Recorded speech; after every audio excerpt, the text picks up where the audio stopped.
Le CGFL est depuis quelques années déjà un centre de référence en termes de soins, de recherche, d'accompagnement. Il a beaucoup évolué, il continue sa métamorphose. Je vous propose d'aller rencontrer Charles Coutan, son directeur. Bonjour Charles Coutan. Bonjour Vincent. Vous êtes un peu le chef d'orchestre puisque vous avez plusieurs fonctions au sein de ce centre. Alors c'est vrai que les centres de lutte contre le cancer ont cette particularité, c'est que le directeur général est un médecin. Je suis moi-même professeur de chirurgie et je suis également le directeur général depuis maintenant presque 7 ans de cette institution.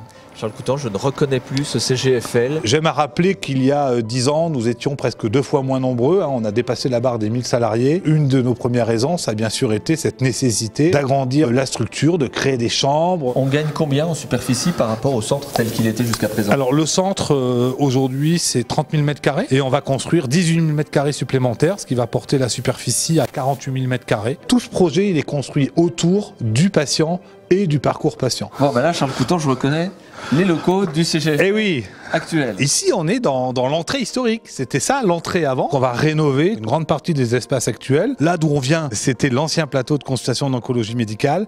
Et où on va aller maintenant, c'est le nouveau.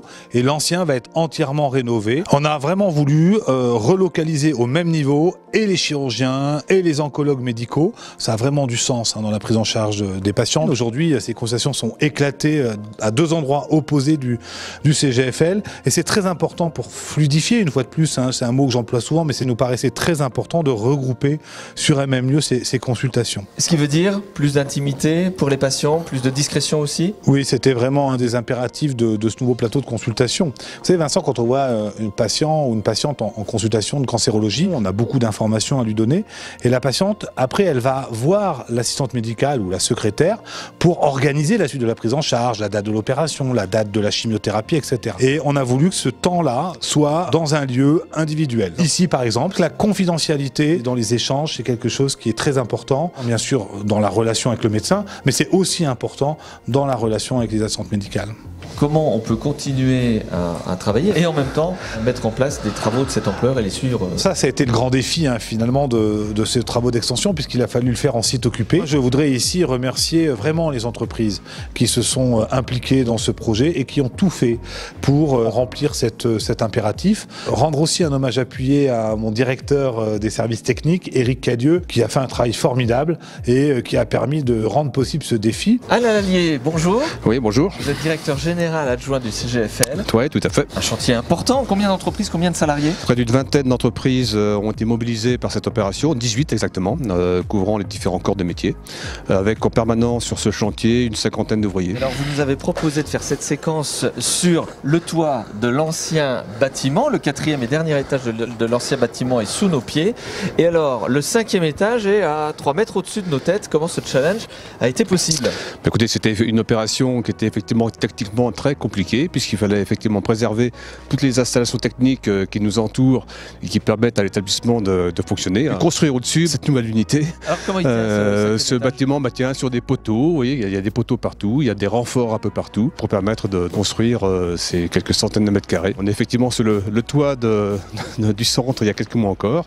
On a un alterniveau technique et puis au-dessus on a une unité construite sur des poteaux en surélévation. Donc c'est complètement transparent pour le personnel, pour les patients. L'ascenseur s'arrête au 4e sous nos pieds et au 5e au-dessus de nous. Cet interniveau technique, personne ne se rendra compte de son existence et de la complexité avec laquelle les travaux ont dû être faits au-dessus. Au 2e, au 3e et au 4e étage, on est en prolongation des 2e, 3e et 4e étages du bâtiment actuel et on crée par niveau 13 chambres individuelles, climatisées, épurées, en l'air du temps. Elles sont grandes, elles sont spacieuses. Des espaces liés aussi aux accompagnants. Bien sûr, ça c'est le salon de convivialité des patients et des proches. On a voulu vraiment avoir un espace chaleureux où les gens sentent un peu de réconfort, notamment lorsque ceux-ci vont pas bien. On parle souvent aussi des soins supports au CGFL. Oui, c'est très important. On a vraiment développé les soins de support, l'onco-esthéticienne, l'onco-coiffeuse. On a une coiffeuse au CGFL pour les soins oncologiques, activité physique adaptée, les psychologues, aux assistantes sociales qui font un travail formidable, puis plein d'ateliers, l'art-thérapie. Oui, c'est fondamental. Alain Lallier, on n'a pas l'impression qu'on a 4 mètres de vide là sous nos pieds entre le 4e étage et le 5e étage. Et pourtant c'est bel cas, mais je vous rassure, c'est solide. Combien ça coûte coûte d'ailleurs tous ces travaux d'extension? Globalement, sans rentrer trop dans le détail, l'ensemble des travaux d'extension représente une enveloppe d'un peu plus de 47 millions d'euros. 40 millions d'euros pour les extensions sud et puis 7 millions d'euros pour l'unité où nous sommes actuellement. Qui paye tout ça? On a 3 sources de financement. L'extension du 5e étage, qui représente une enveloppe de 7 millions d'euros, est largement financée par une subvention de la région à hauteur de 6 500 000 euros.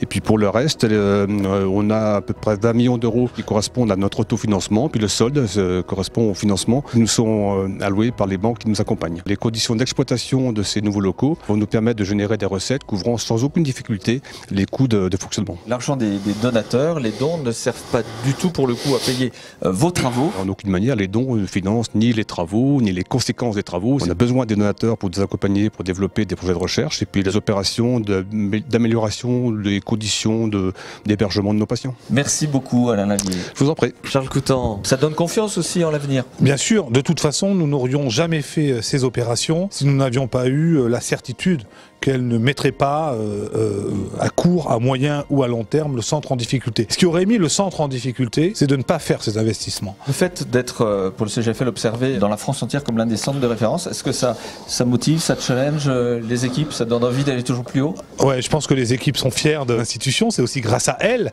que nous en sommes là.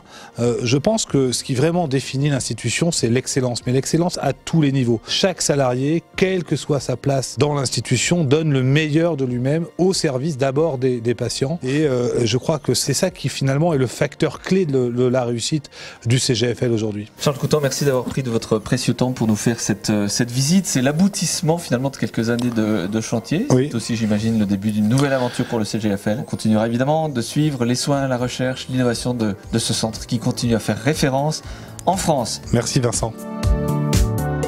On a fait attention aux artistes. Thibaut, faut que tu prennes au fait tout parce qu'il faut un petit peu de bêtisier pour le générique de fin. Donc s'il y a des petites choses qui sont un peu... pas trop de bêtisier.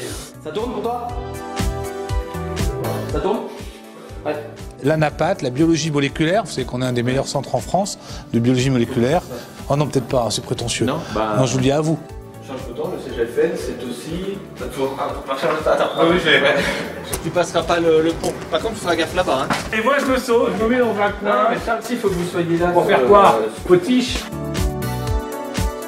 On y va? Venez. Thibaut, c'est bon? Timothée, c'est bon? Est-ce que vous voulez gagner la cagnotte RTL? Attendez, je vais monter, ça ira plus vite. Non, c'est biologie moléculaire? Oui, c'est biologie moléculaire. D'accord. Bon, quel est votre prénom, madame? Véronique. Véronique, quel est le montant de la cagnotte RTL? Oh, ça c'est une arnaque. Bah oui.